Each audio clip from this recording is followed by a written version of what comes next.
하나님의 말씀은 베드로전서 4장 7절로 12절까지의 말씀입니다. 하나님의 말씀은 베드로전서 4장 7절로 11절 신약성경 381면입니다. 말씀을 봉독해 올립니다. 만물의 마지막이 가까이 왔으니 그러므로 너희는 정신을 차리고 근신하여 기도하라. 무엇보다도 뜨겁게 서로 사랑할지니 사랑은 허다한 죄를 덮느니라. 서로 대접하기를 원망 없이 하고 각각 은사를 받은 대로 하나님의 여러 가지 은혜를 맡은 선한 청지기같이 서로 봉사하라. 만일 누가 말하려면 하나님의 말씀을 하는 것 같이 하고 누가 봉사하려면 하나님의 공급하시는 힘으로 하는 것 같이 하라. 이는 범사에 예수 그리스도로 말미암아 하나님의 영광을 받으시게 하려 함이니 그에게 영광과 권능이 세세에 무궁하도록 있느니라. 아멘.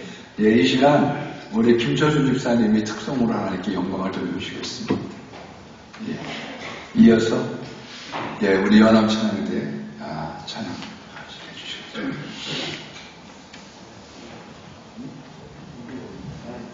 찬양이 이디 원장님 담궈서 한번 찬양하십시오. 응원하십시오. 그리고 이디 원장은 뒤에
이대원 장로님도 용병으로 우리가 문 한 분 이렇게 모셨습니다.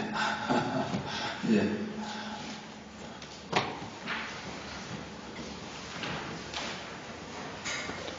올라가서 다녀오셨어.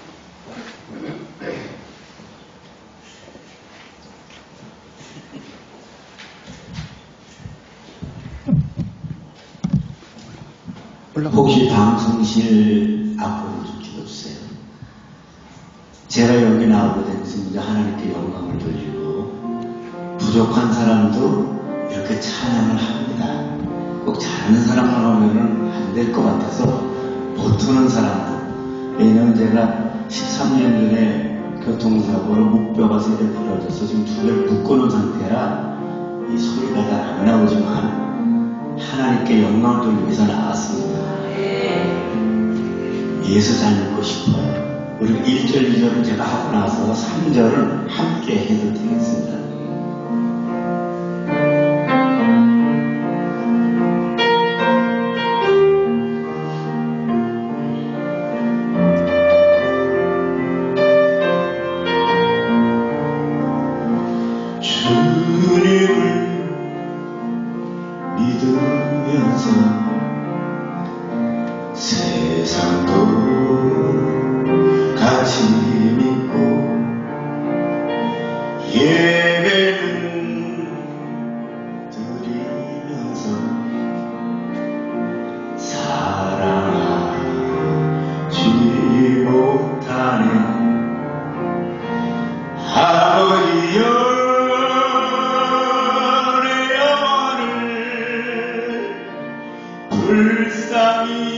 불쌍히 여기소서. 아버지여 답답한 내 심령을 부수소서.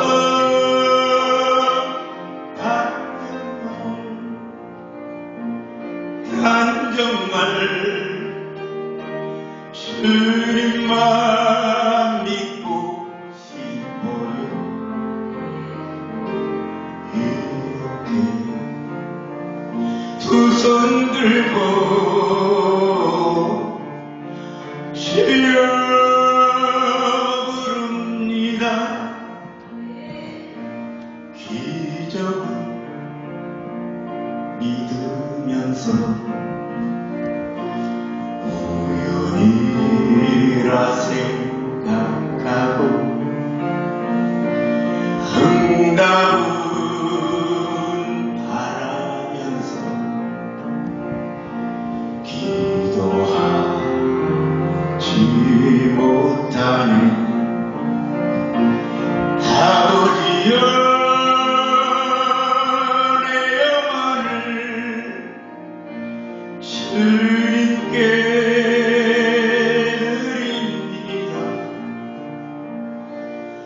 아버지여 돌잡아 내 마음을 거두소서. 난 정말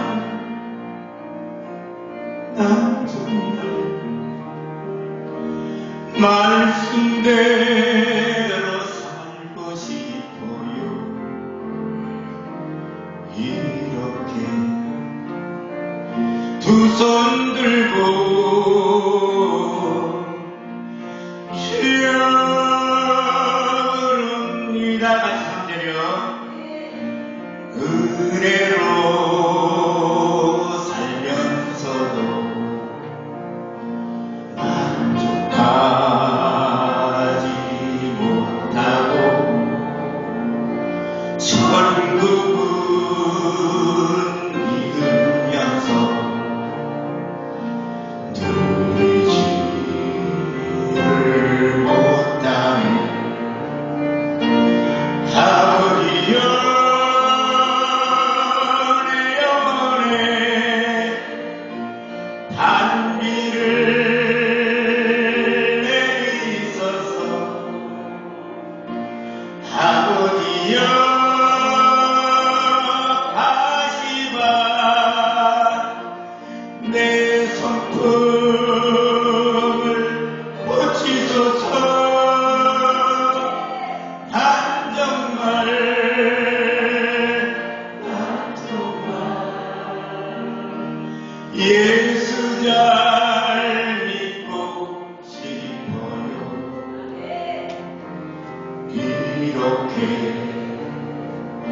두 손 들고 다 같이 손을 높여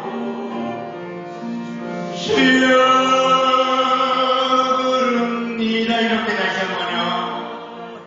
이렇게 두 손 들고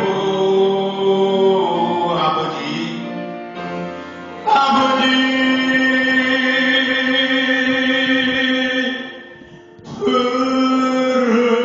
부릅니다. 하나님께 영광을.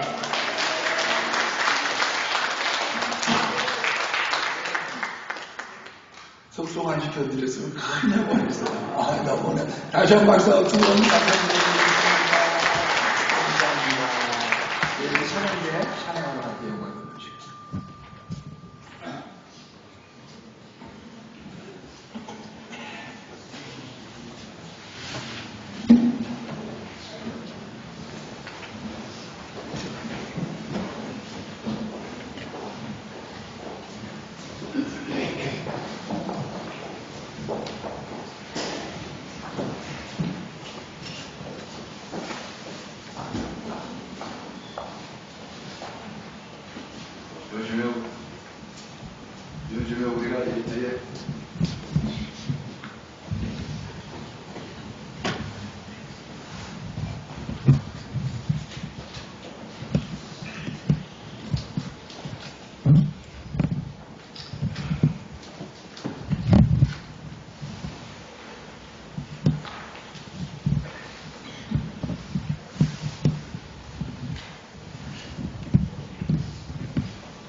총회장님 오셨는데, 우리도 한곡 박수 치면서 한번, 그래도 부흥회인데 박수 치는 찬양 한번, 남의 찬양을 듣는 것도 중요하지만, 나에 든 데에서 한번 찬양하고, 우리 총회장 강사 목사님, 말씀을 듣도록 하겠습니다. 우리 한번 힘차게 박수 치면서 한번 찬양하도록 하죠. 조금만 칩니다. 나의 위에서 나를 보시는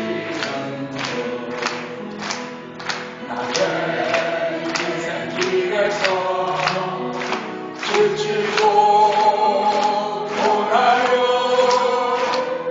매일처럼 주저앉고 싶을 때 나를 밀어주시네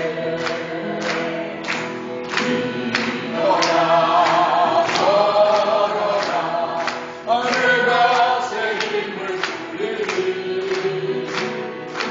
일어나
오늘 그동안 기도해봤던 우리 총회장님 모시고 우리 일회 부흥회를 갔습니다. 만물의 때가 가까웠다. 마지막에 가까웠다. 귀한 제목을 갖고 말씀 준비하실 때 큰 은혜 받으시기 바라고. 할렐루야. 예, 우리 나오실 때 할렐루야로 인사 한번 하시겠습니다. 감사합니다. 이렇게 주님 사랑하시고 귀하게 쓰시는 우리 성직교회 와서 여러분들 만나 뵙게 돼서 반갑습니다. 저는 총회에서 일하면서 심상용 목사님 또 선임 되시는 김태호 장로님 되면서 사실 한 교회의 선임을 오늘 대전에 와서 알았습니다.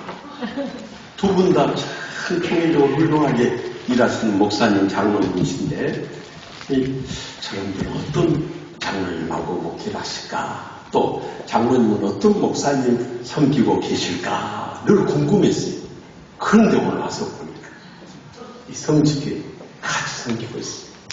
이 교회는 복받은 교회인 줄 믿습니다.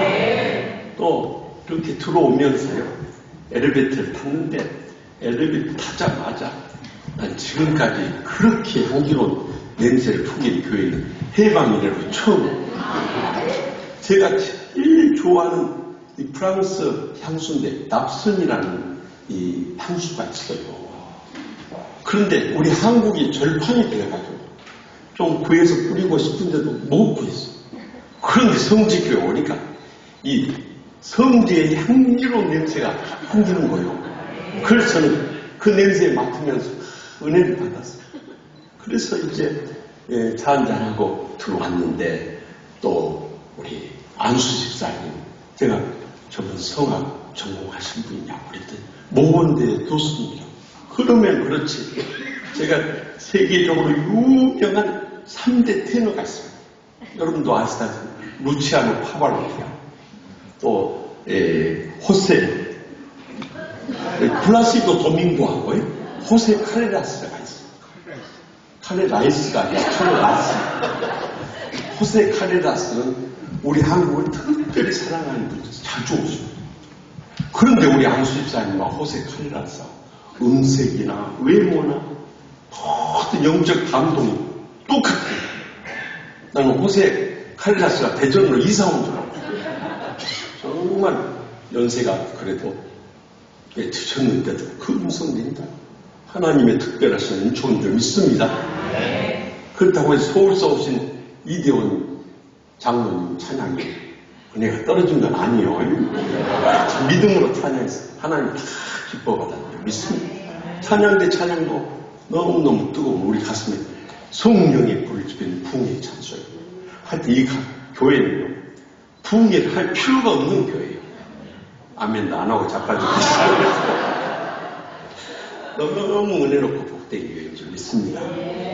사실 제가 총회에 가서 우리 심상여 목사님, 김태호 장로님 만난 지 제가 108회 총회 때 이제 전국 노회장협의회 회장하면서 처음으로 총회 부회로 서기 제일 밑에 이제 직분이에요. 그것을 받고 100회 때 받고 102회 때 서기 되고 103회 때 또 한 번 서기하고 107회 작년에 부총장 되고 금년에 총회장 됐어요. 5번 총회를 섬겼어요. 근데 그 세월이 금방 지나가더란 말이에요. 우리 인생이 그렇습니다.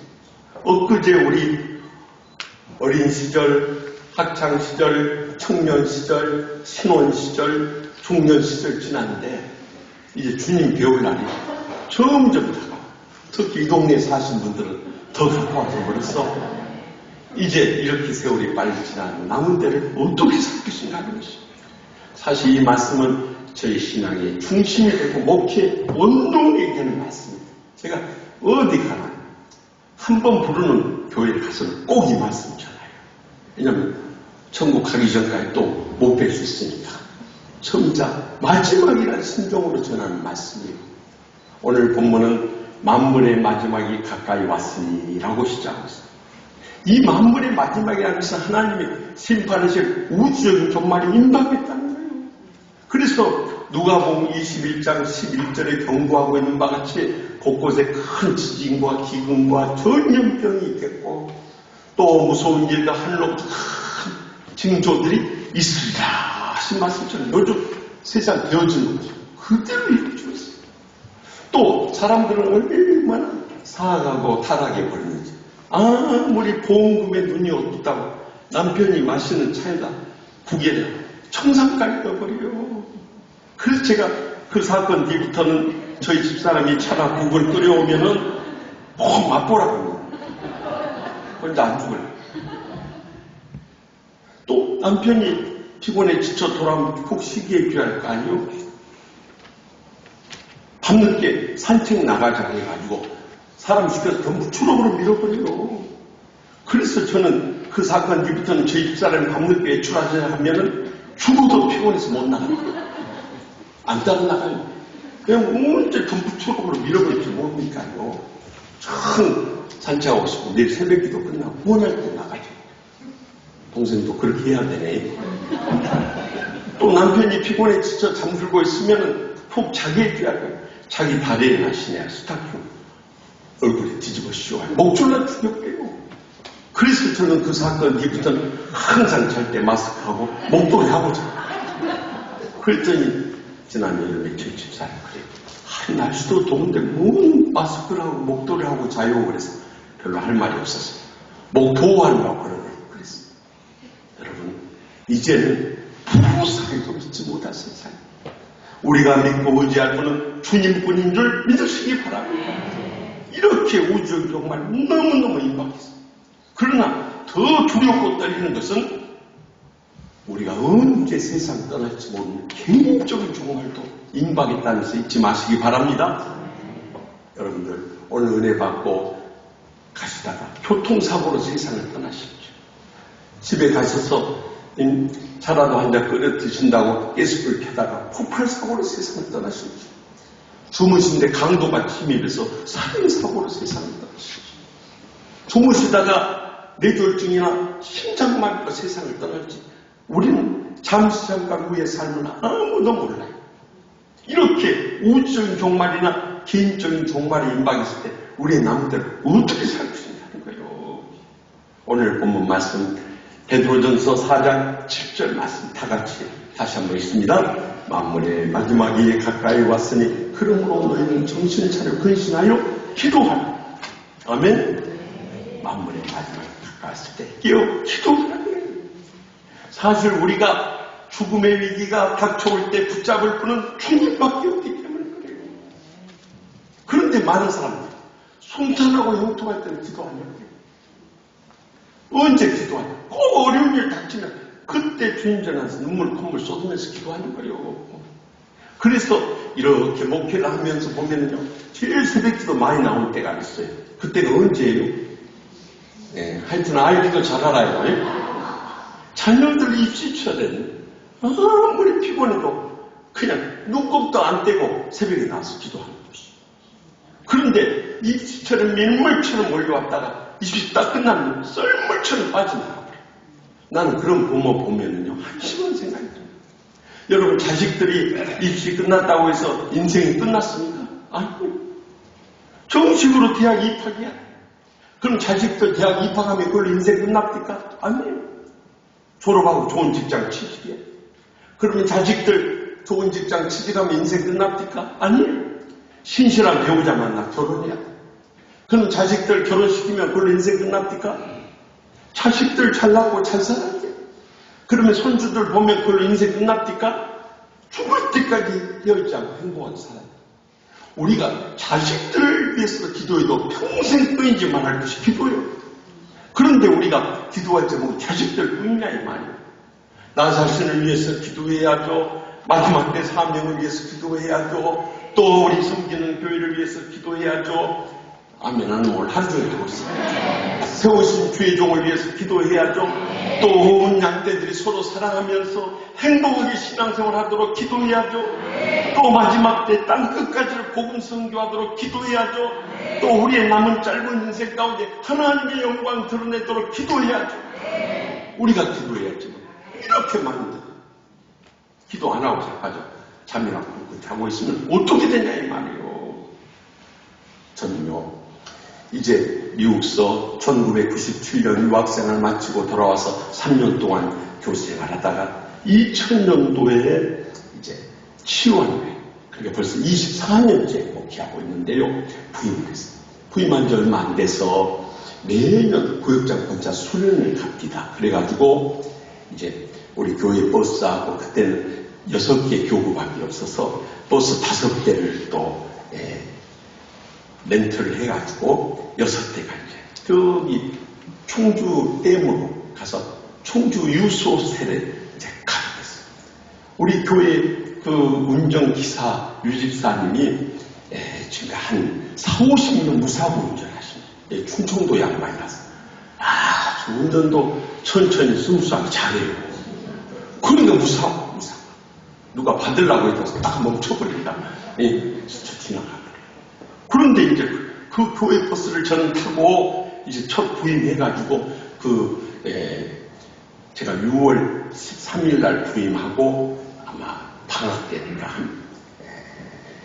방학 때 지나서 9월 초에 이제 구역장 원자 수련을 갔는데요. 한참 잘 가고 있는데 옆에 있는 승용차가 우리 차를 추월하려고 이렇게 나왔다가 앞에서 대형 트럭이 달려드니까 급히 우리 버스 앞으로 확 뛰어들어요.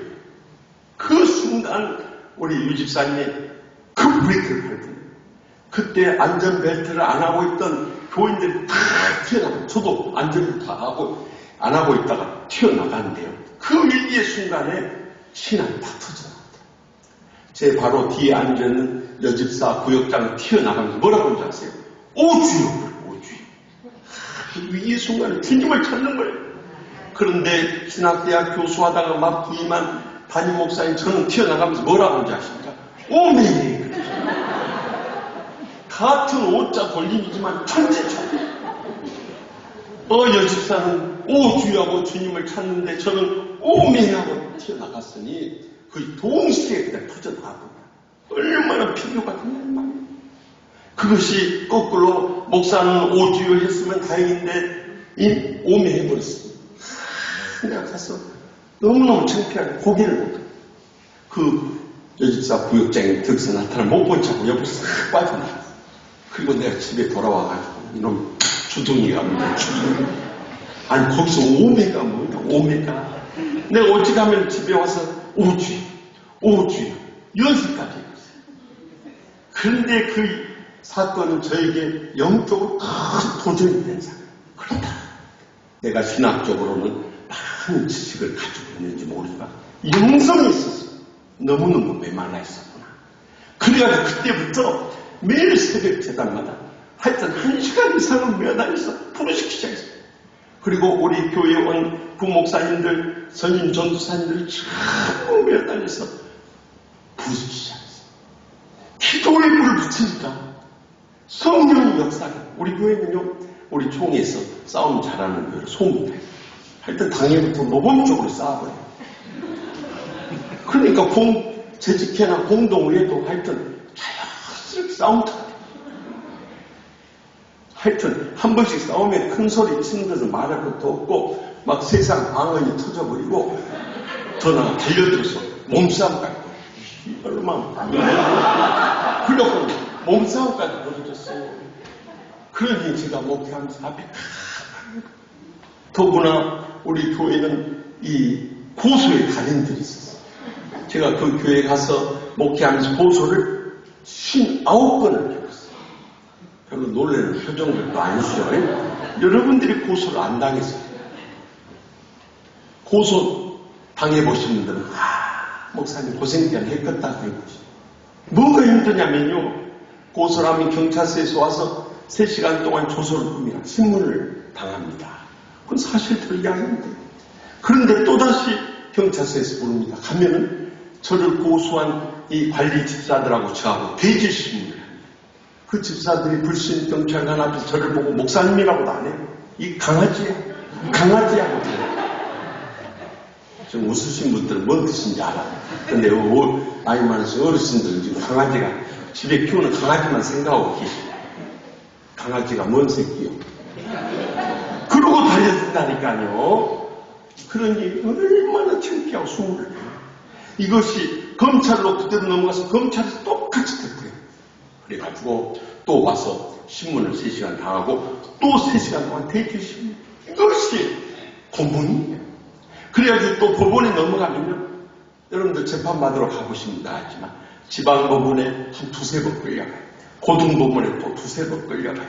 그리고 대법원에서 서류로 심판하는데요, 그 재판받으러 가면 불신 방청객들이나 재판관이 이렇게 힘들어서 교회 문제로 온갖 거짓으로 비방하고 공격하는데 저는 제가 당하는 아픔은 아무것도 하나님의 영광을 다 타려버리고 복음의 통로 다 막아버리고 하나님의 교회의 그 부끄러운 모습을 거짓으로 드러낸다는 것이 너무너무 가슴 아픕니다. 그런 일을 매일 주마다 경찰, 검찰, 법원, 노예재판국, 총회재판국 한 10년을 끌려다녔어요. 그러니 고통사람 같으면 미쳐버릴 것이요. 그래 아니면 쓰러져 죽어버렸던지 아니면 살길 찾아 뛰쳐나갔어요. 그런데 그 모든 시험을 이겨내고 우리 교회가 은혜롭고 행복한 교회로 치유됐을 뿐만 아니라 갑절로 풍부하게 되고 이 총회장까지 배출할 수 있었던 것은 그저 새벽마다 온 성도들. 하여튼 1시간이 지나도 우리 2500석 성전에 그냥 기도 소리가 왕왕왕왕왕왕왕 끊잖아요. 여러분 1시간 이상 그렇게 기도하고 있는 교회가 얼마나 있는지 여러분 대전 시내 새벽 기도 한번 다녀보시오. 다 기도가 죽어 있어요. 그래서 그 기도의 불을 붙인 데서부터 마태복음 26장 41절에 예수님께서 말씀하셨듯이 시험에 들지 않게 깨어 기도하라. 마음은 온전히 욕심이 약하도다 하셨듯이요. 시험에 들지 않으면 깨어 기도해야 되지만 시험에 들었다 할지라도 깨어 기도함으로 이겨낼 수 있길 바랍니다. 그래서요, 제가 영적인 공식을 발견하게 됐어요. 따라서 해봅시다. 기도에 불을 붙이면 성령의 불이 붙고, 성령의 불을 붙이면 권능의 불이 붙고, 권능의 불을 붙이면 기적의 불이 붙고, 기적의 불을 붙이면 승리의 불이 붙고, 승리의 불을 붙이면 축복의 불을 붙고, 축복의 불을 붙이면 부흥의 불이 붙고, 부흥의 불이 붙으면 행복의 불이 붙고, 행복의 불을 붙이면 영광의 불이 붙는다. 내가 그냥 한 말이 아니요. 기도하니까 성령의 역사가 있어요. 성령은 권능으로 응답이 돼요. 권능이 나타나니까 기적이 일어나요. 기적이 일어나니까 칠 수밖에 없는 영적 싸움을 승리하게 되더라고요. 승리하니까 축복은 잘 임하게 되고요. 축복이 임하니까 교회도 함께 부흥하게 되더라고요. 부흥하니까 막 교인들이 기뻐 뛰며 행복하게 되더라고요. 그러니까 결국엔 하나님의 영광이 드러나게 되죠. 이 모든 역사의 시작은 기도입니다. 그런데 왜 우리는 기도도 하지 않고 기도에 기적도 일어나지 않고 기도에 능력을 받지 못하는가? 제가 야고보서 4장 2절에서 3절 말씀을 보니까 말씀의 마지막 때 교인들이 무기력하고 무능력하고 무책임한 신앙생활 하는데 빠뜨린 세 가지 요인을 말씀하세요. 집에 가서 찾아보세요. 너희가 얻지 못하면 그게 아니에요. 너희가 욕심을 내어도 얻지 못하여 살인하며 시기하여도 능히 취하지 못하며 다투고 싸운다. 첫째는 우리가 다투고 싸우고 감정 안 풀 때 절대 성령님이 역사 안 해요. 나 자신도 주님의 은혜와 축복과 행복을 잃어버릴 뿐만 아니라 우리가 속한 가정도 불행해지고 교회도 고통당하고 세상에 빛과 소금의 삶을 못 살게 하는 거예요. 두 번째는 계속해서 말해요. 너희가 얻지 못하면 구하지 않아요. 기도 생활 열심히 안 해요. 매우달리 부르짖지는 안 해요. 그러니까 어떤 능력도 기적도 안 나타나버린 거예요. 세 번째는 구하기는 구해도 정욕에 쓰려고 잘못 구하죠. 대부분 사람들이 기도하는 소리를 이렇게 들어보면 나 건강하고 행복하고 축복되게 해달라고 하고 자식들 잘되게 해달라고 하고 손주들 아끼려더라. 맨날 자기 가정만 위해서 기도해요. 하나님의 교회를 위해서 얼마나 기도해요. 주의 종을 위해서 얼마나 기도해요. 우리 장로님들을 위해서 얼마나 기도했냐. 우리가 합심합력에서 마지막 때 이 성지교회를 통해서 이 대전적을 복음하고 민족을 구원하고 열방을 선교하는 일에 남은 때를 속기 위해서 얼마나 불러주셨냐 이거예요. 그러니까 결국에는 맨날 다투고 싸우고 기도 안 하고 자빠져 잠이나 자고 둥글다가 인생 끝내버리더라 이거예요. 그렇기 때문에 오늘 일 분기지만 오늘 기도했습니다. 내일 새벽부터 적어도 한종기 집입니다. 목사님, 전도사님, 장로님, 권사님, 안수집사님이라 하면은 새벽 와서 새벽제단 싸우면서 불을 줄 수 있길 바랍니다. 만약 이 집이 차로 30분 이상 되는 분들은 그 집 근처 교회 나가도 할 말이 없어요. 그렇지만 적어도 만민이 기도하는 집인 성전에 나와서 기도하는가 하고 방구석에서 기도 안 하는가 하고 그거마저도 안 하고 자빠져 자는가 하고 완전히 신앙생활 영적인 차이가 드러나버린 거예요. 그래서 여러분들 정말 우리가 근심하고 걱정하는 일들이 얼마나 많아요. 낙심하고 좌절되는 일도 얼마나 많아요. 불행하고 고통 겪는 일도 얼마나 많아요. 이거 없는 사람 누가 있어요. 그런데 어디서 모든 신앙이 결판이 되냐. 우리가 기도하면 기적이 일어난다는 것을 믿고 구하느냐 구하지 않느냐에 따라서 완전히 결판이 나는 거예요. 그래서 저는 심령에 꼭 안고 있는 말씀, 제 인생의 주제 성구가 뭐냐? 예레미야 33장 3절 말씀. 너는 뭐라고 했어? 내게 부르짖다. 내가 내게 응답하겠고 내가 알지 못하는 크고 은밀한 일을 내게 보이리라. 하나님 응답 주실 때까지 부르짖어버렸어요. 그러면 2024년 새해를 맞으면서 우리의 신앙생활 가운데 기적적인 역사가 불길 일어나게 될 줄 확실히 믿습니다. 계속해서 8절 말씀 다 같이 했습니다. 무엇보다도 뜨겁게 사랑을 짓니 사랑을 허간절을 덮느니라. 아멘입니까? 여러분 믿음이 좋으셔서 다 아멘요. 근데 저는 공대를 나와서 그런지요. 마음속에 성경을 읽을 때 주님 왜 이때 이 말씀하셨습니까? 왜 이때 이 사건 터지셨습니까? 늘 여쭤보면서 했는데요. 이 말씀의 의무는 뭐였냐면요. 기독교의 최고 덕목이 뭐예요? 사랑 아닙니까? 고린도전서 13장 13절에 그런 쪽 믿음, 소망, 사랑 이 세 가지는 항상 있을 것인데 그 중에 지금 사랑이라고. 그럼 저 같으면 이 말씀을 불러주실 때 만물의 마지막에 가까이 왔으니 무엇보다 뜨겁게 서로 사랑할 때 사랑하다는 죄를 덮느니라 하고 그 다음에 그러므로 너희는 정신 차려 근신하여 기도하라 할까 하는데 거꾸로 기도하고 있다는 사실이에요. 그래서 어떤 의혹까지 가졌냐면요. 또 베드로 사도가 받아 적다가 돌아버린 거 아니요? 이런 의혹까지 생겼어요. 그런데 부조한 종이 미국 유학생활 가운데 이민 목회를 하면서요.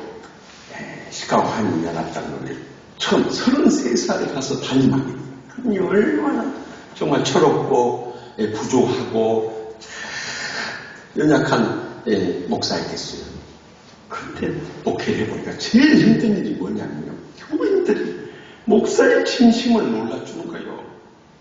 여러분 목사의 진심이 뭔지 아십니까? 목사가 안 돼봤으니 어떻게 알겠어요? 내가 우리 신 목사님 대신해서 말씀드립니다.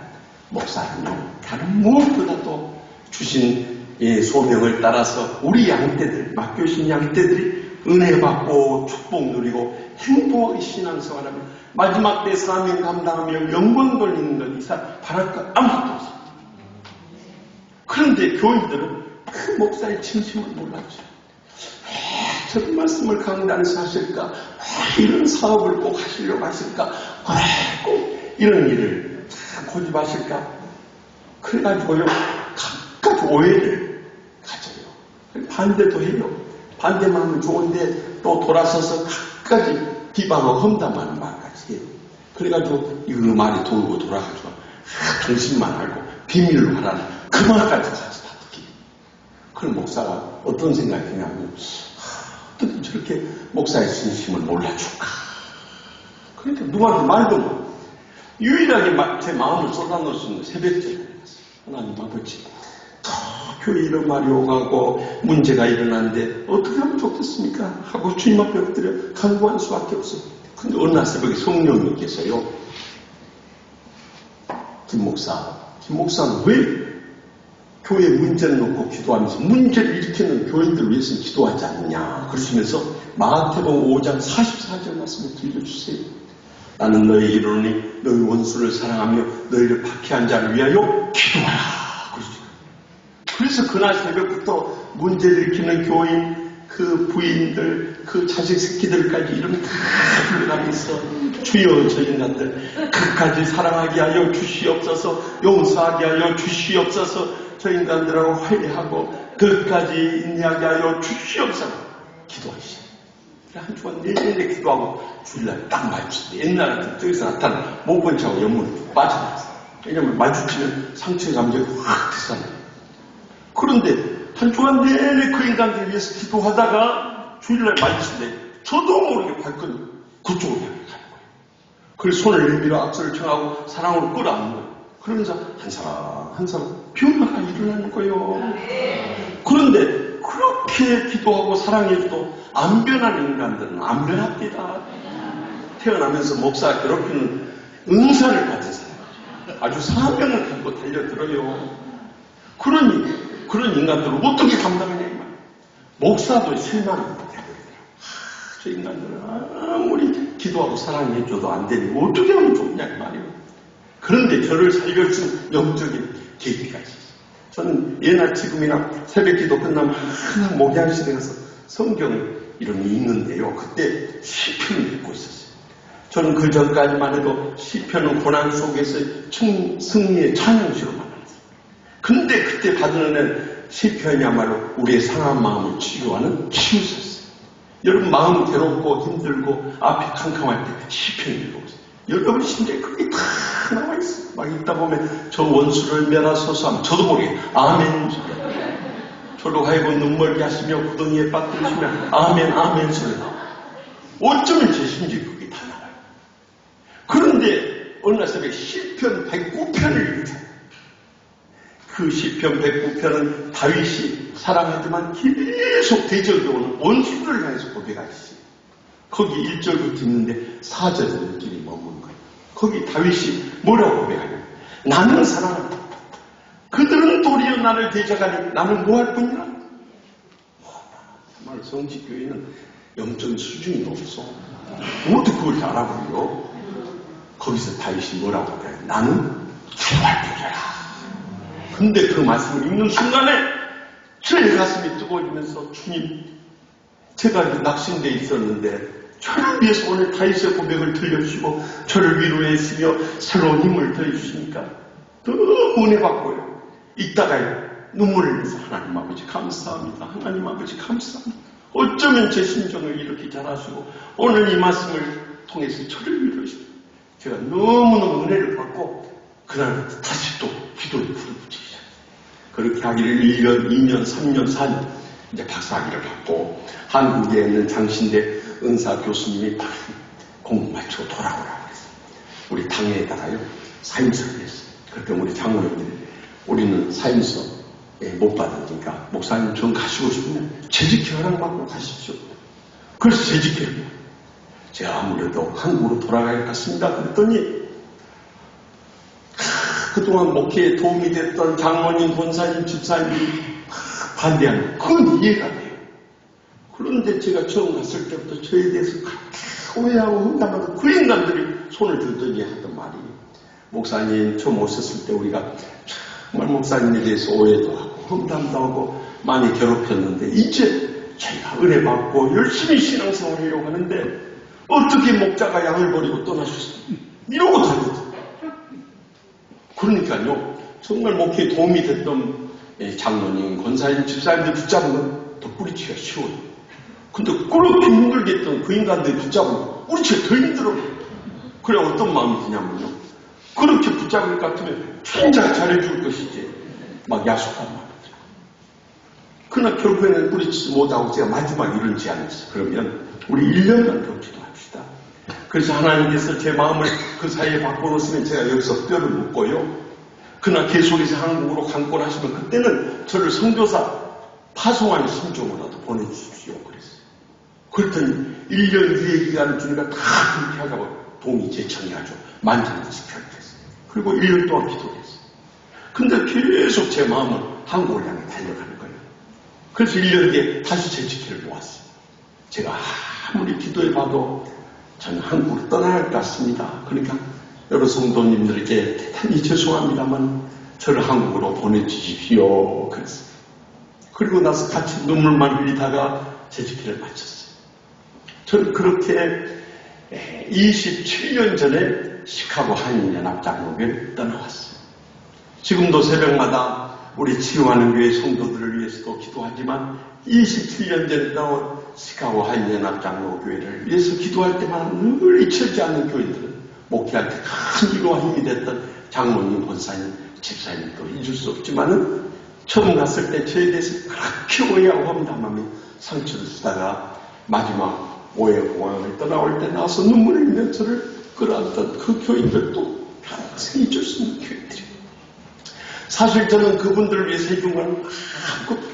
근데 매일 새벽마다 이 기도만 잊지 않았어요. 하나님 아버지 제 감정으로는 도저히 저들을 이해할 수도 없고 용서할 수도 없습니다. 그러니까 저를 여기서 목회하시게 하시려면 하나님의 십자가의 사랑을 부어주셔서 저 원수 같은 인간 끝까지 사랑하며 인내하며 승리하게 해달라. 그 기도는 제가 5년 4개월 목회한 거 하루도 빠뜨리지 않았어요. 근데 그 사이에 주님이 제 마음을 치유해 주시고 회복시켜 주셔서 끝까지 그 목회적 사명 감당하게 하셨을 뿐만 아니라 그렇게 기도하는 사이에 그들도 치유받고 표현됐어요. 저는 그때 깨달았어요. 왜 주님께서 기도하라고 하시고 그 다음에 사랑하라고 하시나요? 기도하지 않는 사람들은요, 자기 마음에 들고 자기 말 잘 듣고 자기한테 사랑을 주는 사람은 사랑해요. 근데 기도하는 사람은요, 아무리 평생토록 우리 가슴에 못지라고 피눈물을 흘려 올릴 뒤져가고 불행과 고통 속에 몰려가는 철저히 원수 같은 사람을 위해서 기도하면요, 하나님 아버지, 내가 저 인간 사랑해주지 않으면 누가 사랑해주겠어? 내가 저 인간 용서해주지 않으면 누가 용서해주겠어? 내가 저 인간 끝까지 인내하며 섬기지 않으면 누가 섬기겠어? 기도하는 가운데 나도 모르게 눈물이 앞을 가리고 그들을 사랑하지 않고는 견딜 수 없는 이 십자가의 사랑이 강권하게 될 줄 믿으시기 바랍니다. 여러분, 우리가 신앙생활할 때 원수들이 얼마나 많습니까? 제일 먼저 원수는 어디 있는 줄 아십니까? 마태복음 10장 36절에 사람의 원수가 자기 집안 식구리라고 했어요. 오늘 일을 붕에 마치고 집에 가보십시오. 방 안에 자빠져 뒹굴 것들이 있을 거예요. 이웃집 아저씨는 아주머니가 우리를 괴롭히고 힘들게 하잖아요. 그 집구석에 자빠지는 그 인간들이 우리의 가슴에 못지라고 피눈물을 흘리게 하는 거예요. 그리고 1년에 2차례 설날하고 추석 때 그 원수들, 시족들 단체로 만나요, 단체로. 그러니 어떻게 하면 좋냐, 이 말이요. 하나님 아버지께서는 저기 아시아나 중남미나 아프리카에만 선교사 파송하는 게 아니에요. 저와 여러분을 우리의 최초의 가정 선교사로 파송했다는 걸 잊지 마시기 바랍니다. 그래서 우리가 그 가정에 갔어요. 하나님 일하게 되어서 썩어져 죽기까지 십자가의 사랑으로 섬기는 거예요. 그럼 언젠가 다 돌아오고 믿으시다. 제가 지난 토요일에는 저기 광양에 갔어요. 그래서 전라남도 북도 이제 남성교회 호남협의회가 정부총회 모인 데 갔는데 우리 손이 천안이 장로인데 거기 참석했어요. 같이 식사를 하면서 내가 그런 간증을 거기 서부 지역 장로의 임원들하고 했습니다. 사실 제가 46년 전 소명을 받고 43년 전에 결혼했을 때 우리 처가는 아무도 안 믿는 사람.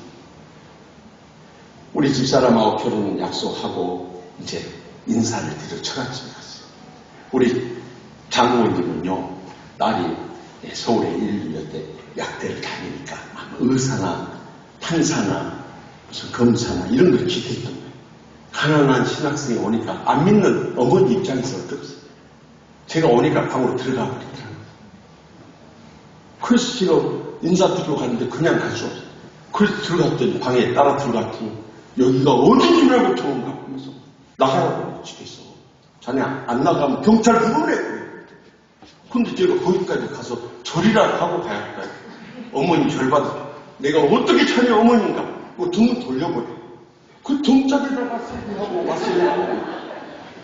그 다음에 또 방학에 돼서 갔는데 똑같은 대학 4년 동안 계속 대표했어요. 그래도 자식 이기는 부모 없다고요. 딸이 저 결혼 안 하면 죽어버린다는데 어쩔 것이오. 그래가지고 말지 못했어요. 결혼하라 했는데 결혼식 사진을 보면 우리 장모님이 이렇게 튀어나와 있어요.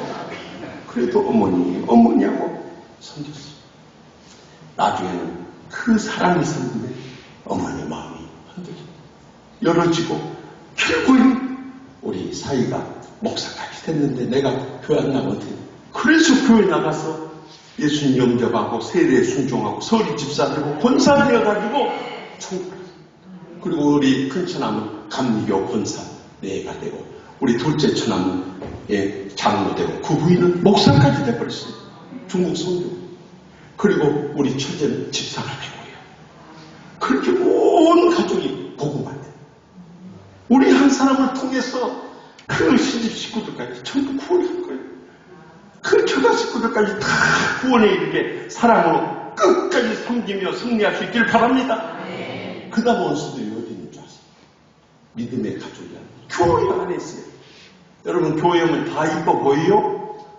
아무 소리 없는 거 보시오. 속은 있는데 아멘 안 하네요. 아마 눈에 이렇게 보면 저 장로, 저 권사, 저 집사 꼴보기 좋다. 성직교회 나오지 말고 저기 다른 교회도 많은데 어째 거기 안 가고 이 교회만 꼭 나오는지 보기 싫어서 징글징글하다고 그런 분들이 있을 것이요. 그러나 여러분 분명히 기억하세요. 우리 믿는 자를 위해서 기록하신 성경이 신약 성경이 두 군데가 있어요. 야고보서와 요한일서예요. 그래서 거기는 형제들아, 자녀들아, 아비들아 이런 표현들을 많이 써요. 근데 특별히 이 믿음이 있노라고 행함이 없는 자는 그 신앙이 죽은 것이라고 야고보서 2장 14절 17절에 말씀하시지만요. 그러나 요한일서 가면 더 무서운 말씀을 요한일서 4장 7절에서 8절 말씀 들으면요. 사랑하는 자들아 우리가 서로 사랑하자.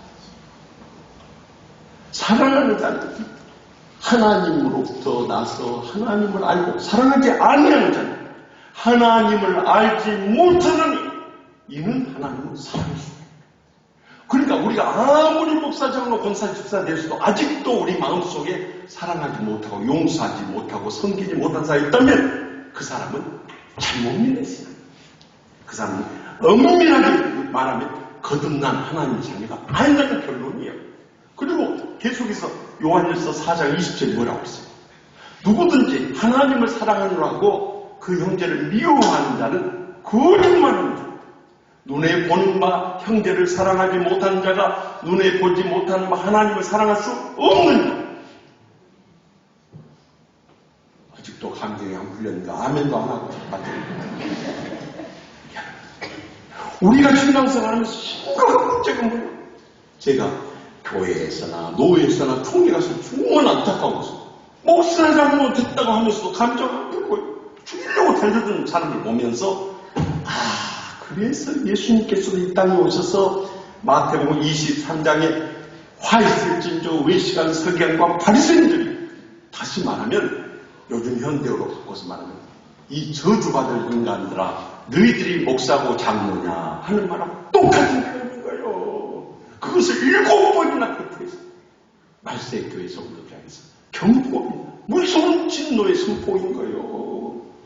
그렇기 때문에 2024년 새해를 맞이하고 오늘 이를 통해 이 남은 순간 오늘 다 원수를 지어버리고 떠나갈 수 있길 바랍니다. 중세의 성자가 한 제자들이 물었어요. 너희는 무엇을 보고 새날이 밝아온 줄 아느냐 했더니 한 제자가 동력의 해가 떠오른 것을 보고 합니다. 아니라 또 다른 제자가 이 사물이 분간되는 것을 보고 합니다. 아닙니다. 또 다른 제자가 사람들이 일 나가는 것을 보고 압니다. 그것 또한 다 아니라는 거예요. 그래서 제자들이 역으로 물었어요. 선생님은 무엇을 보고 새날이 밝아온 것을 아십니까? 그랬어요. 그래서 눈을 지그시 감고 있던 성자가 눈을 뜨더니 하시는 말씀입니다. 너희가 대하는 모든 사람들이 내가 사랑해야 할 형제나 자매로 느껴질 때 너희에게 새날이 밝아 환영이라. 여러분들 옆에 계시는 목사님, 장로님, 권사님, 집사님이 내가 사랑해야 할 형제나 자매로 느껴지십니까? 그분들은 거듭난 하나님의 자녀입니다. 왜냐하면 하나님은 사랑하실 때. 근데 거기에 대해서 아멘으로 대답하지 못한 분들은 오늘 밤이라도 통해 자복합니다. 내 마음속에 십자가의 사랑을 체험하고 그 사랑으로 어떤 원수라도 용서함으로 인해서 거듭나는 체험을 이룰 수 있길 바랍니다. 그러면 여러분들 주님이 나를 어떻게 사랑해 주셨고 주님이 나를 어떻게 용서해 주셨고 주님이 나를 어떻게 인내하며 기다려 주시는가를 기억한다면 우리가 절대 사랑하지 못할 사람이 없고 용서하지 못할 사람이 없고 인내하며 섬기지 못할 사람이 없는 줄 믿으십시오. 그때 비로소 천국의 축복과 행복의 감격이 우리 삶 가운데 임하게 된 거예요. 그래서 날마다 천국의 축복과 행복의 감격 속에 살다가 이런 날이 꼭 다가올 것이에요. 저희 고향 교회에서요, 관리 집사님이 그렇게 말했어요. 월요일날 새벽기도 마치고 대략 월요일날 이제 본당에 들어가서 휴지만 줍고 주위에 대략 책들 정리하고 아침에 들어오셨어요. 옛날에는 이제 부엌에서 이제 식사를 준비해가지고 이 밥상을 들고 들어오잖아요. 그래서 그 부인 집사님이 밥상을 들고서 이제 그 남편 집사님, 내가 잠깐 쉴 테니까 밥 준비되면 깨주시오. 그랬어요. 여보, 식사합시다. 대답이 없어요. 그래서 밥상을 내려놓고 흔들었어요. 여보, 식사하자니까요. 다 준비됐어요. 몸이 움직이지 않는 거예요. 여보 하고 흔들어버려. 이분이 주무시다가 그대로 했더니, 그리고 그 아들이 우성출 학생이었는데 우리 대선배인데 그분이 목사가 됐더라고요.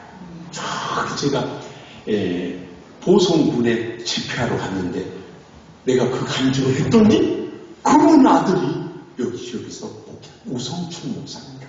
목회한다고. 여러분들이 사랑하며 섬기며 행복하게 날마다 천국에 살다가 어느 날 잠깐만 쉽게 하고 소파에 누웠는데 눈을 떠보니까 주님과 앞서가신 부모 형제들 성도들이 나를 반가이 맞춰주면서 할렐루야 하면서 안아줘. 여러분들은 이 땅에 천국처럼 사랑하며 산 사람들은 영원한 천국처럼 가지만 지옥처럼 다투고 싸우고 감정한 부분들은 잠깐 눈을 감았다 떴더니 지옥 불구덩이 속에 있을 것이요. 영원히 지옥 불구덩이 속에서 불행과 고통을 겪는다면 평생 목사, 장로, 권사, 집사로 다올 것이 되어버린 거예요.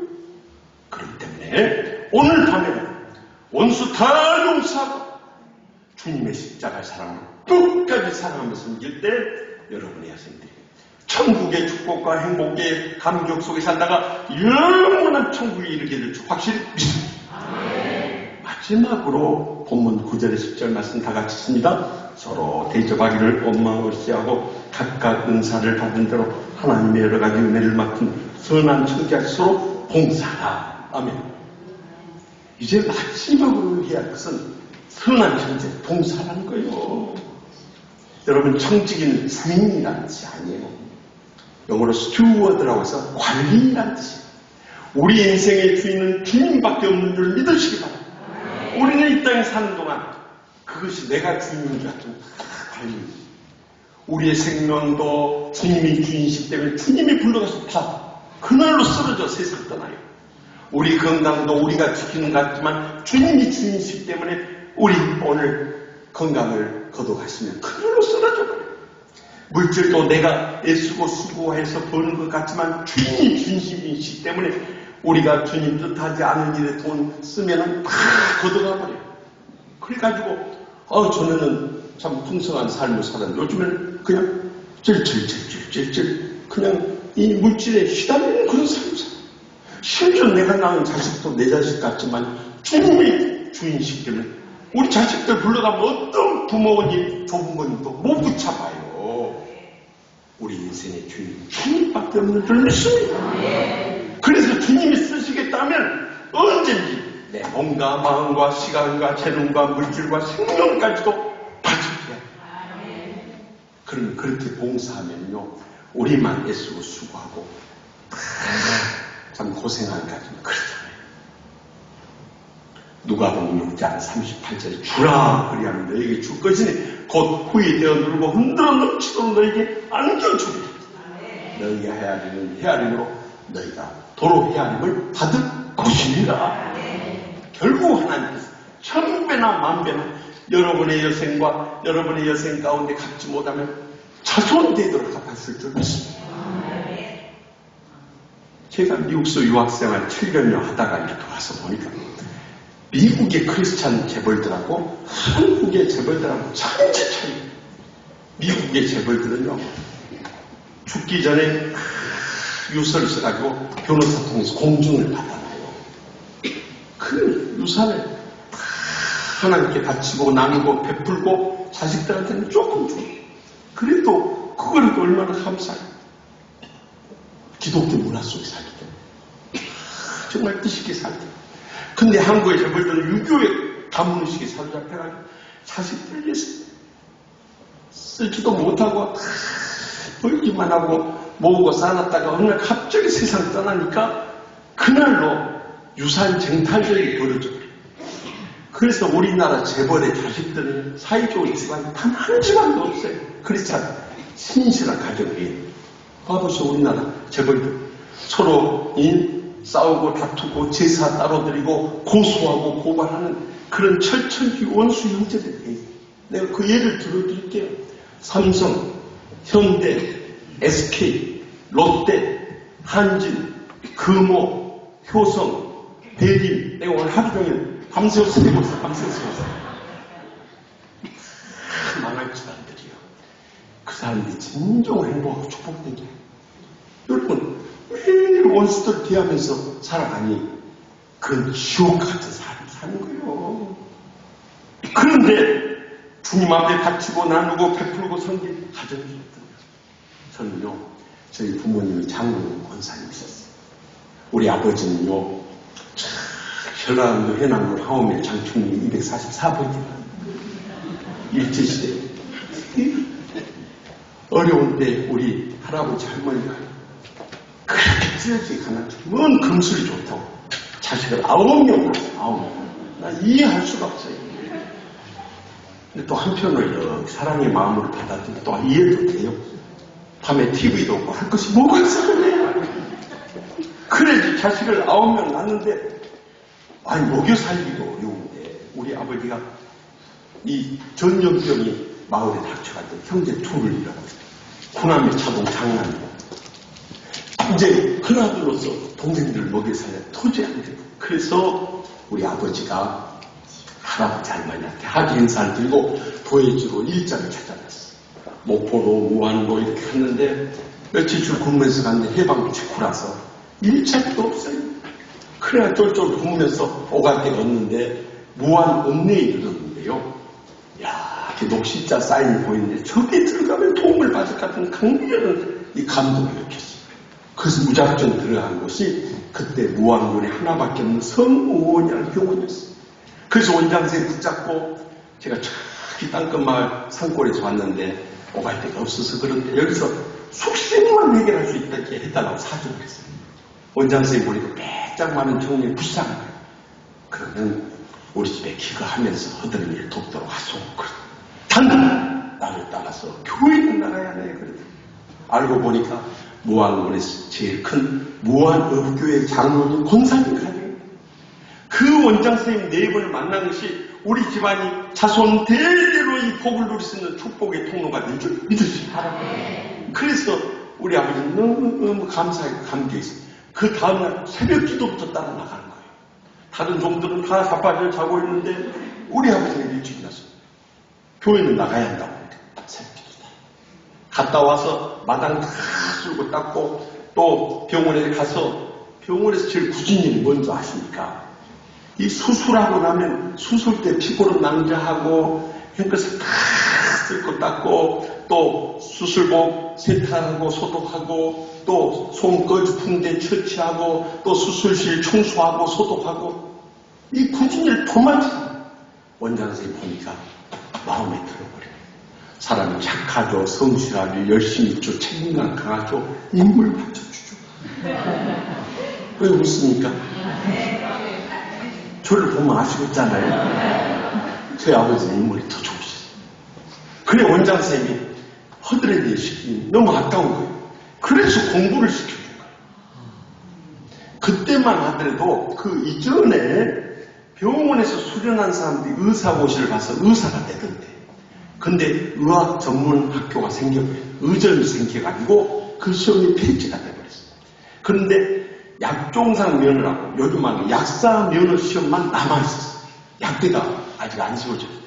그래서 책을 갖다 주면서 공부하라고. 우리 아버지는 소학교밖에 못 나. 요즘 말하면 초등학교밖에 못 나와서 공부는 자신이 없어요. 그랬더니 원장선생님이 이 말씀을 들려 이 말씀 붙잡고 암송하고 기도하면서 하라. 여러분 자식들한테 손주들한테 꼭 이 말씀 전해주세요.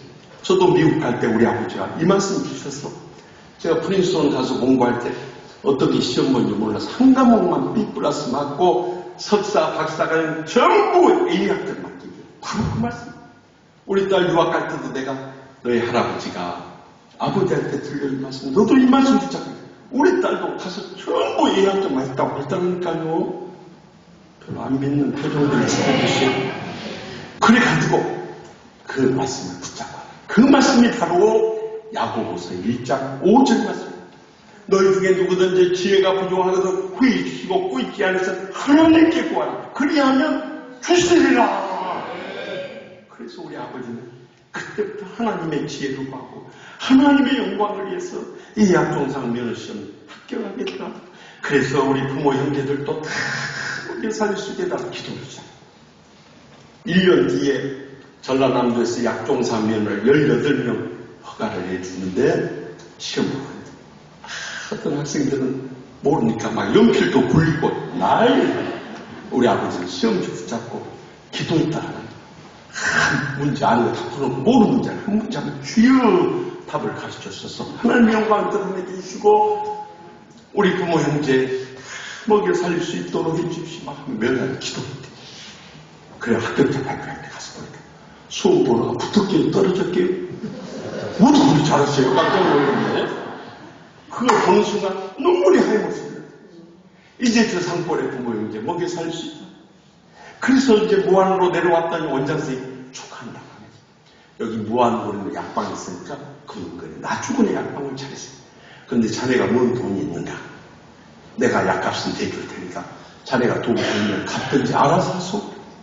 얼마나 고마운 장로님 권사님이요. 그래서 우리 아버지가 하직 인사를 드리면서 평생 장로님 권사님 은혜 잊지 않고 갚도록 하겠습니다. 그리고 가서요.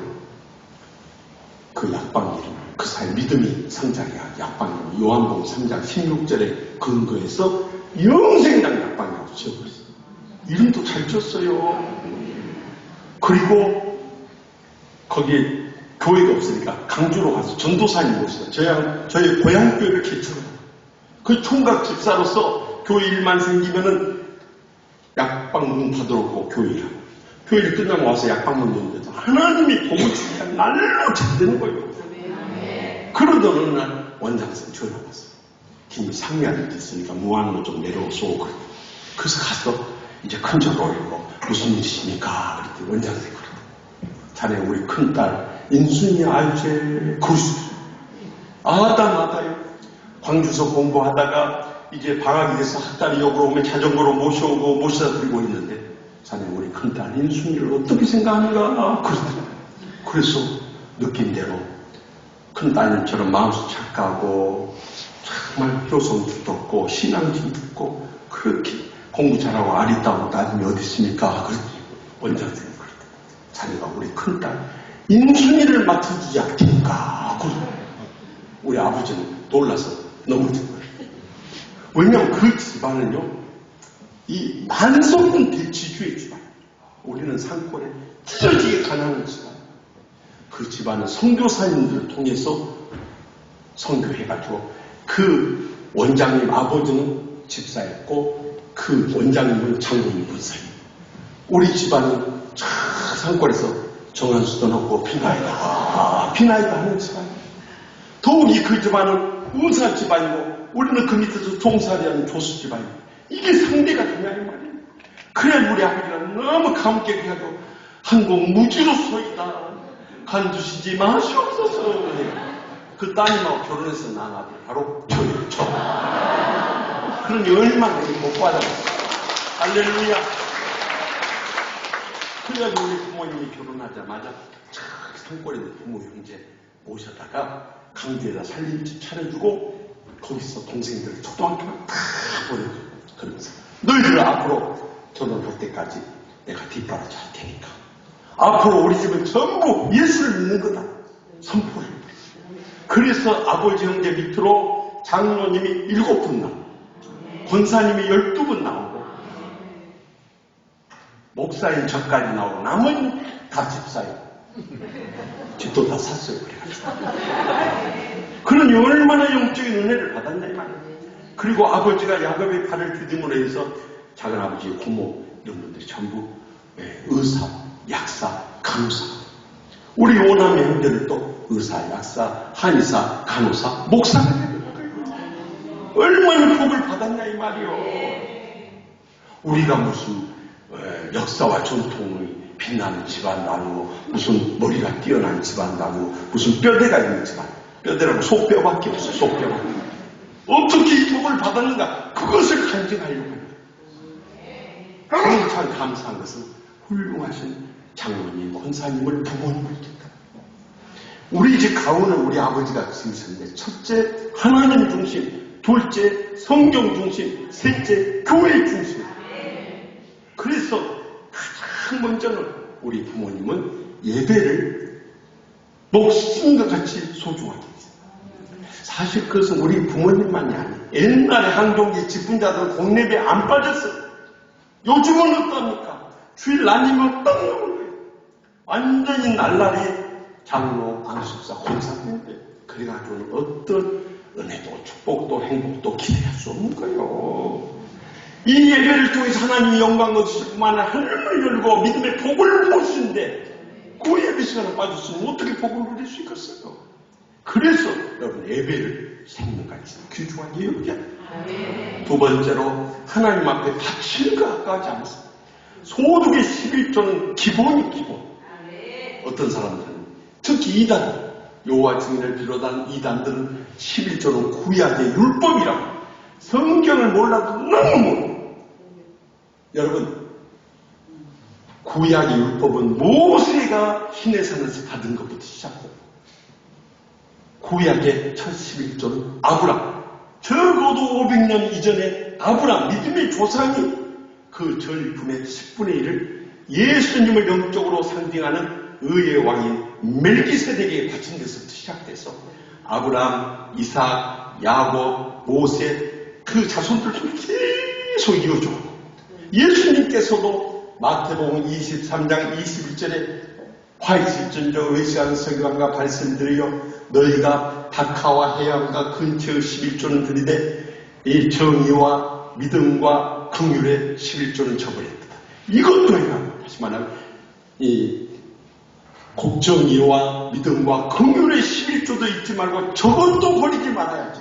박하와 해안과 근처의 11조도 버리지 말지니라. 왜냐하면 이것은 율법이 아니고 믿는 자의 기본 신앙이기 때문에.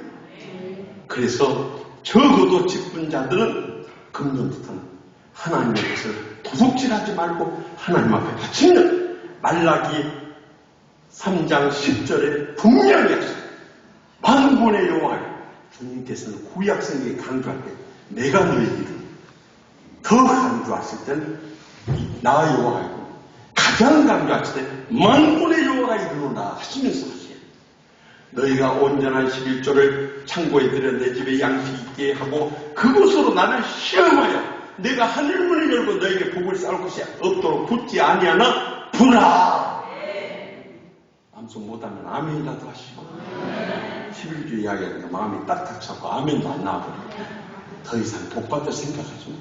세상 사람과 똑같이 수준에 내가 애쓰고 수고하는 것만 누리는 것은 그것은 복이 아니요. 그것은 내가 애쓰고 수고한 것 그저 먹고 살고 저축하고 살다가 어느 날 갑자기 세상 떠나서 아무것도 하나님 앞에 못 바치고 하면요.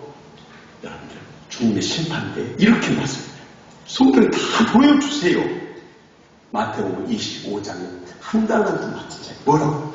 약하고 게으른 종아 내가 심지 않은 데서 거두고 흩어지지 않은 데서 모으는 줄 아는 자 이 무익한 종 어두운 데 내쫓아서 슬피 울며 이를 가는 자. 여러분 그런 심판입니다.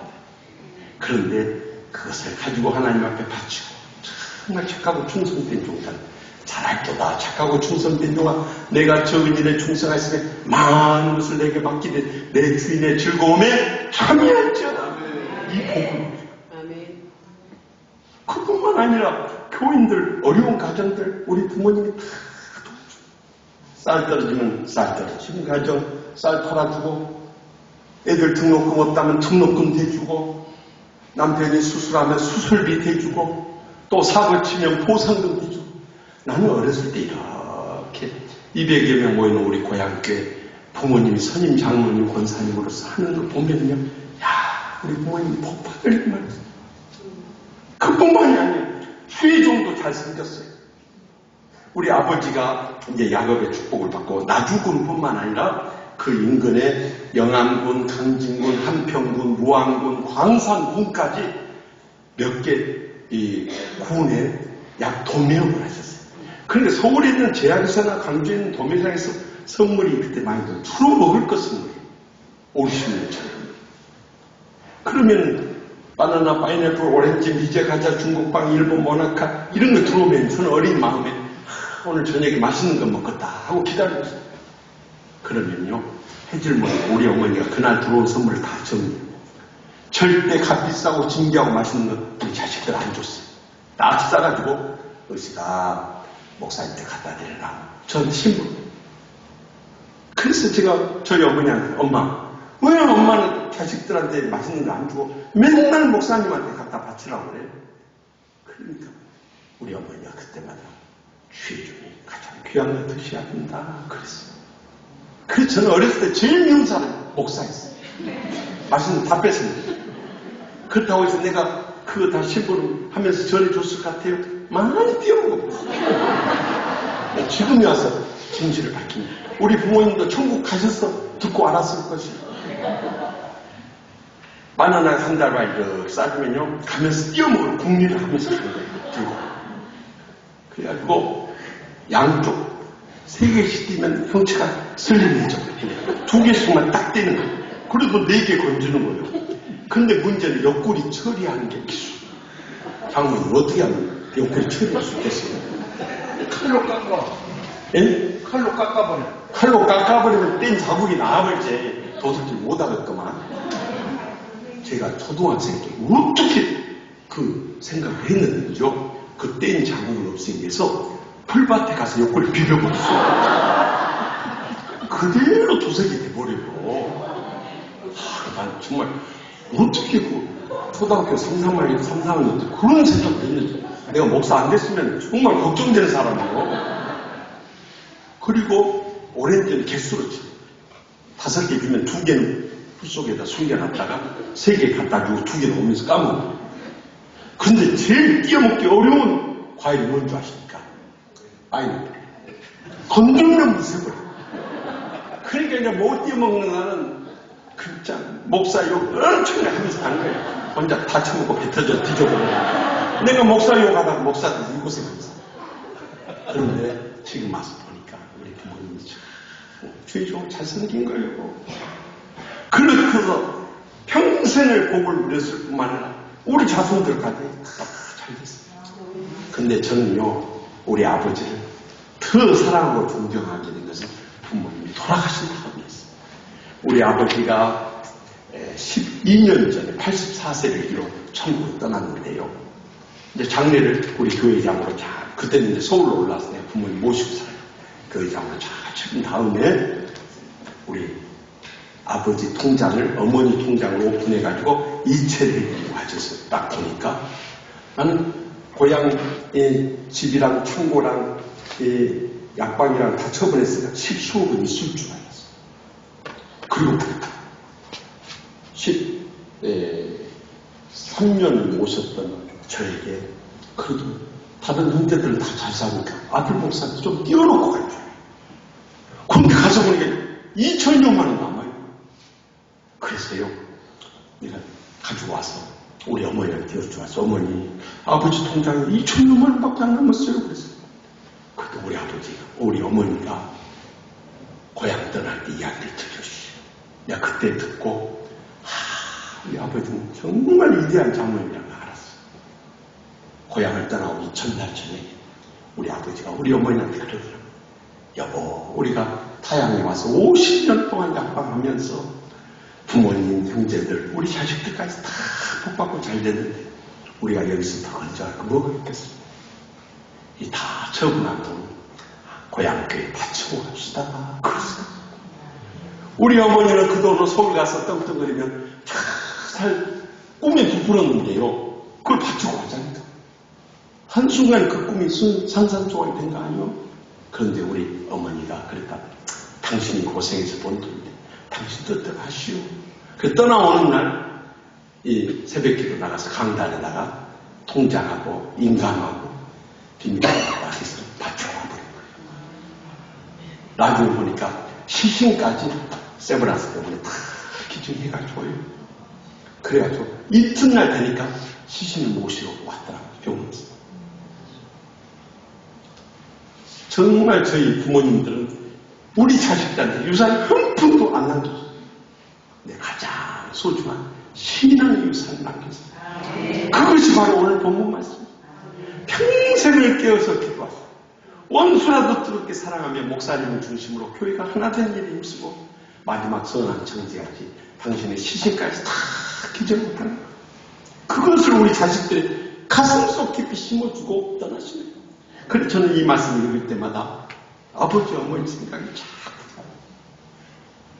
그래서요, 전에 1000만 관객을 동원했던 국제시장 그 덕수의 이야기가요, 제 가슴에 뜨겁게 와닿아요.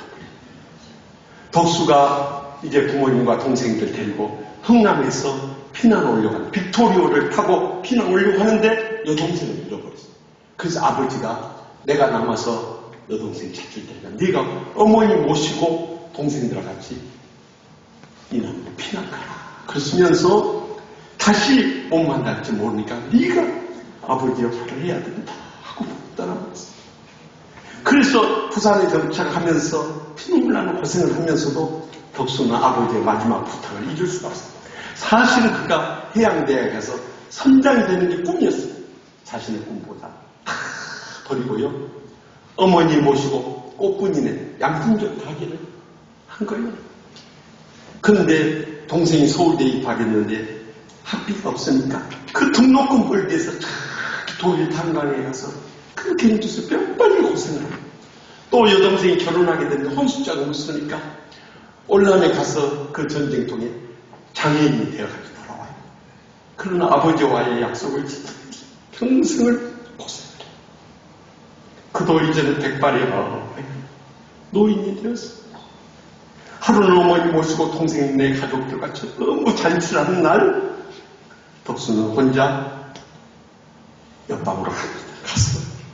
아버지 영정을 이렇게 들여다보면서 고백을 해요. 아버지 나 잘했지. 그러니까 아버지의 약속대로 가자로서 역할을 잘했잖아요. 그 다음에 하는 말이 제 가슴이 울려고 덕수가 뭐라냐? 아버지 근데 나 몫으로 힘들었대 하면서 저는 그 덕수의 고백을 들으면서 제가 머지않아 천국에 가서 우리 부모님 배울 때 똑같은 고백을 했거든. 아버지 나 잘했지? 근데 몫으로 힘들었대. 우리 인생 금방 지나가요.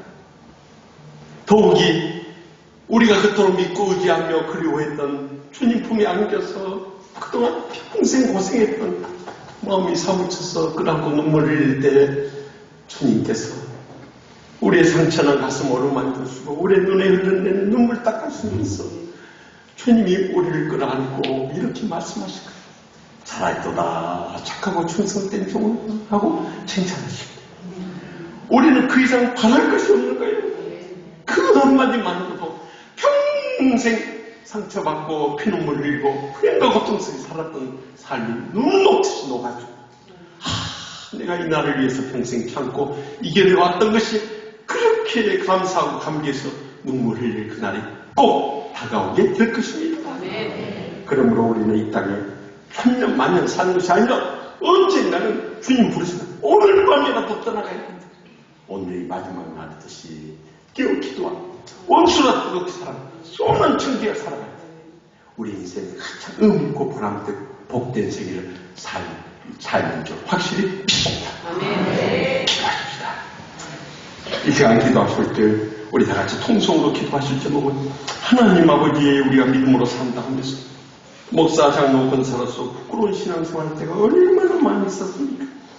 그러나 오늘 이를 붕해를 통해서 2024년 새해를 맞았으면서도 새롭게 변화받지 못하는 저희의 정말 부끄러운 신앙생활을 통해 자복하면서 이제 남은 생에 한 해 더 가까웠으니 살아있는 동안 깨어 기도하고 원수라도 뜨겁게 사랑하고 선한 청지하기 봉사하며 천국의 축복과 행복의 감격 속에 살다가 주님 부르시는 오늘 밤에라도 영원한 천국에 이르러서 주님과 앞서가신 부모 형제 또 주의 종들 성도들과 함께 영원한 천국의 행복의 감격 속에 사는 복된 여생 되고 우리 자손들 삼아달라고 이 시간도 주여 세 번의 지난 동성을 떡 깨버리며 하나님의 기적적인 응답과 변화를 체험하고 돌아오시기 바랍니다. 주여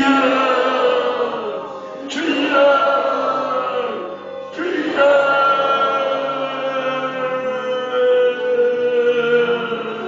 하나님 아버지 선생님을 만나 하나님 부르신 오늘 밤을 떠나가야 됩니다. 주여 내 마지막 날 삶이 얼마나 많이 썼습니까? 이제 전사님 주님을 안에 하늘로 갖고 오늘 마지막 날 깨어 기도하게 하여 주시옵소서. 원수라도 뜨겁게 사랑하고 다 용서하고 나가게 하여 주시옵소서. 아버지를 얼마나 사겠습니까? 선한 정죄 죽은 삶에 사랑하고 저희 생도 복되게 주시고 자손들까지 다 잘 되시고 하나님의 나라를 위해서 살게 하여 주시옵소서. 그래서 우리 남은 인생 천국의 축복과 행복의 감동 속에 살다가 주님 부르시기를 언제든지 떠나서 영원한 천국에 앞서가신 우리 주님과 부모 형제 또한 모든 주의 종들과 성도들과 함께 천국의 행복의 감동 살아갈 그들을 소망 중에 바라보게 하여 주시옵소서. 오늘도 저희들의 모든 육신적인 자적이고 세상적인 같은 것들 통일자고하며 엎드려 싸우니 용서하여 주시고 이제라도 남은 생에 근정으로 주님이 하신 복된 여세 나 살게 하여 주시옵소서. 아버지 주님과 은혜 예수님 은혜하여 없습니다. 하나님 아버지 저희들이 무엇이간데 십자가에 죽기까지 사랑해 주심으로 인해서 하나님의 참여된 것만 해도 감사합니다. 하나님의 교회 영광스러운 목사, 장로, 권사, 집사 되게 해주심을 더욱더 감사합니다. 또한 지금까지 빈손 왔다가 빈손으로 떠나갈 수밖에 없는 인생인데 부족한 옆으로 채우시고 부어주시고 갚아주심을 감사합니다. 이제 오늘의 마지막 날씨 깨어 기도하게 하여 주시옵소서. 어떤 원수라도 용서하고 사랑하고 돌아가게 하여 주시옵소서. 이제 남은 여생 선한 정작 봉사하다가 머지않아 주님 앞에 서게 될 때 차라리 또다 착하고 충성된 종하는 칭찬과 영광과 존귀를 누리는 우리 신목사님을 비롯한 모든 장로님, 권사님, 집사님, 성도님들 삼아주실 줄 믿습니다. 오늘도 은혜 받기 위해서 받은 은혜 감사하면서 믿음의 정성을 다하여 바친 손길들이 있습니다. 이 예언만 받으신 것이 아니라 간구하는 기도 제목들 다 들은답하여 주시옵소서. 그래서 저희 여생도 복되고 자손들도 잘되고 하나님의 나라 봉사역을 위해서 희하게 쓰임하는 영광스러운 복된 신앙의 명문 가문들 모두 다 삼아 주시옵소서. 새해도 간절히 소원하는 것들 한마디도 땅에 떨어지지 하늘 보좌의 상단에서 기적적인 답의 역사 이루시고 주여 우리 성직교회를 통해서 이 지역을 복음하고 민족을 권하며 열방을 승리하는데 귀하게 쓰시고 기뻐 받아주실 줄 믿사옵니다. 예수님의 이름으로 간절히 축복하며 기도합나이다. 아멘.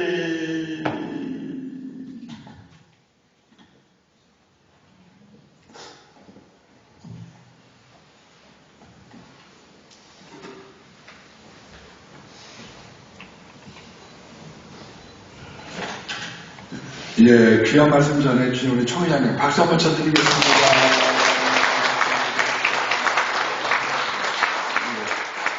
네, 우리 찬송가 351장 하나님께 찬송 한 곡 올려드리겠습니다.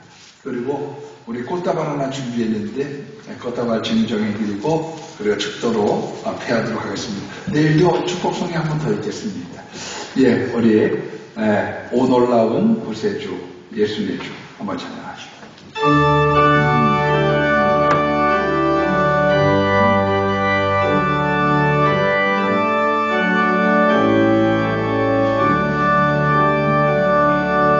오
나와주셔서 감사하고 옆에 분들하고 인사 한번 나누겠습니다. 예, 당신은 축복의 주인공입니다. 당신은 능력의 주인공입니다. 예, 나오셔서 축도해 주시고 예배를 폐하도록 하겠습니다. 저희를 구원하시러 하늘보다 버리시고 이 땅에 오셨고 또 머지않아 저희를 데리러 오실 우리 주 예수 그리스도의 무한하신 내와 독생자를 저희를 위해서 아낌없이 내오신 하나님 아버지의 영원하신 사랑과 세상 끝날까지 아니 영원히 저희와 항상 함께 하시는 성령님의 감화 교통 축복하심이 2024년 새해를 또다시 맞이하면서 만물의 마지막이 가까이 왔대 이제 남은 여생이라도 깨어 기도하고 원수라도 뜨겁게 사랑하고 선한 정기까지 봉사하며 살다가 하나님 부실 때 언젠지 떠나보자 다시 한번 믿음으로 결단한 주님 사랑하시는 성지교회 우리 심상효 목사님을 비롯한 모든 장로님들, 권사님들, 집사님들, 성도님들, 청년들, 학생들, 어린 신령들까지와 또 우리 대전 지역의 교회들과 우리 대한민국 장로의 총회와 고통 가운데 있는 우리나라와 민족과 열방 가운데 이제로부터 영원토록 항상 함께 하시기를 간절히 축원하옵나이다. 아멘.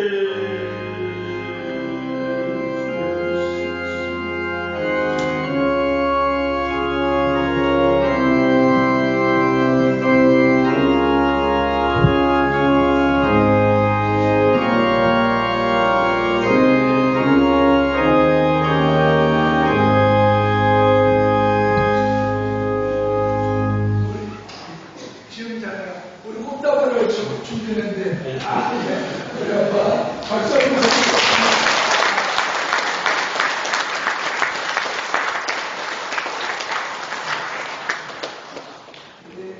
기도하고 하실 분들을 위해서 주여 세운 불을 짓고 자유롭게 기도할 분들은 기도하고 불을 꺼주시면 좋겠습니다. 예, 주여 세운 불을 짓고 한번 기도합니다. 주여